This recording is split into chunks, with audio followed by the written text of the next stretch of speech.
With the audios done, it was time to kind of, you know, represent these songs visually. So as I'm writing, I'm always thinking about, you know, how can we represent something within the lyrics? Whether it's like stuff like Ottari, you know, I just knew straight away I wanted this pull out and the girl to just drop on the floor and do the splits on the Ottari. I just knew that, you know, Aka Gujarat mano shoche taro, ha dry state matara, bole dero. I knew that I wanted rain shower coming down. So some ideas you get visually, and it's just a case of finding a director who's able to take, you know, these kind of ideas, these basic ideas that we have, and flesh it out and make it look as good as you imagine them.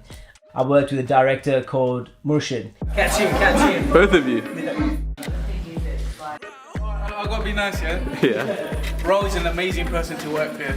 I've never worked with someone so...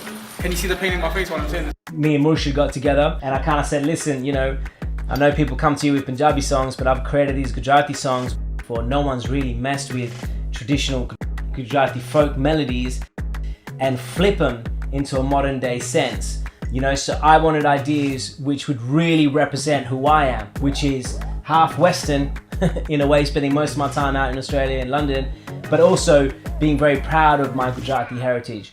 So I work with a stylist that I'm very close to called Sash.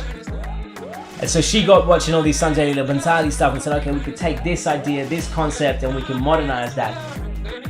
And that one of the shots that turned out so amazing that Murshid captured for us was where we had this model in this traditional kind of Gujarati lenga, but with the mer tattoos, the X's all the way down her neck. So it just turned out killer. That's one of my favorite shots of all the shoots. You know, working with Sash, working with Murshid, and working with Sachin, who was a producer, making sure everyone's doing things at the right time and making sure we capture all our shots. It was a real pleasure. I think we were able to put together something which, you know, didn't have the typical stuff of a modern day Indian pop song, you know, a fancy car, a Lamborghini. Instead of a Lamborghini, we got a West Coast Cadillac, you know, straight from LA kind of thing into it. Everything that we did was a real culture clash, because that's what I am, you know, and I'm happy to be that. People sometimes say to me, you know, are you Indian? Are you Australian? Are you English? The truth is, I'm all of that.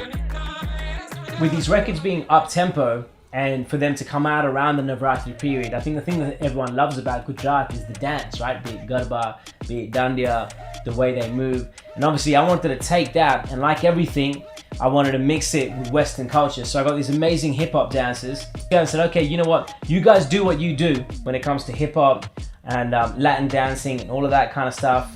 But I want you to take these folk moves and incorporate that into your steps. So I'm there chatting to Lucy, trying to explain these Indian art forms and Indian dance and what it's like and what Garba's like and what Dandiya's done. I spent 30 minutes.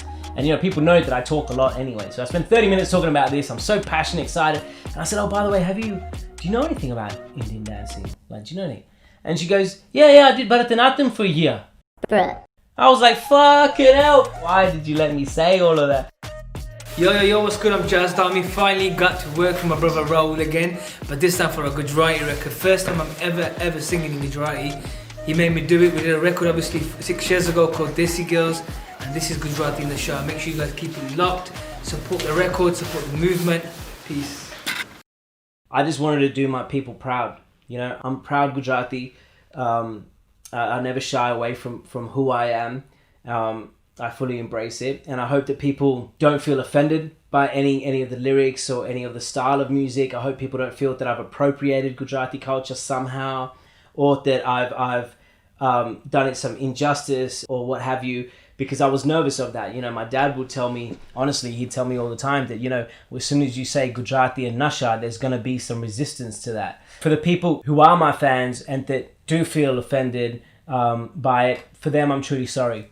But to the hypocrites who are doing the most when it comes to drugs and everything else with it, and they have a problem with it, for you, I have nothing but a nice, sweet, kind, fuck you. I don't give a shit. This is my music, this is RaOol, and this is what the fuck I do. Nice, you grab a beer. Let's grab a beer. I don't even drink. That's the funny part. I don't even drink. You know what I'm saying? But that's what like I said, the song's not about drinking. The song's about getting high off of our girls, and everybody knows Gujarati girls are the best. Boom.